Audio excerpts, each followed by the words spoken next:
చాలా రోజుల తర్వాత అనిల్ కుమార్ యాదవ్ ఒక ప్రెస్ మీట్ పెట్టాడు. ఏం మాట్లాడాడో ఒకసారి చూద్దాం. అధికారంలో ఉన్నది ఎవరు? మేము వీరులు, పులులు, సింహాలు మేము అనుకుంటే ఎవరు ఉండరు.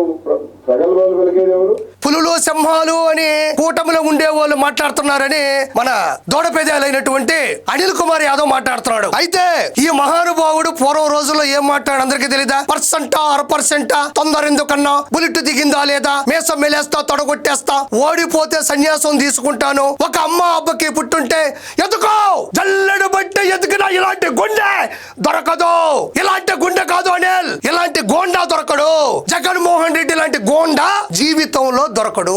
అనిల్ కుమార్ యాదవ్ చూస్తే కనబడేది వినపడేది ఆయన నోరే. కాబట్టి నాకు ఆయన నోరు అంటే చాలా ఇష్టం. ఎందుకు అనాలి అంటే ముందు ఆయన నోరు దగ్గరికి వెళ్ళిపోతాం మనం. ఆగండి మిత్రులారా, చూడండి. ఆహా అబ్బా, ఆహా, ఎంత పసందైన నోరు, ఎంత పవిత్రమైన నోరు. ఈ భూమి మీద భూతుల ప్రవాహాన్ని సృష్టించి 151 నుంచి 11కి అధఃపాతాళంలో తోసేసినటువంటి నోరు. ఈ నోరుకి నా నమస్కారం.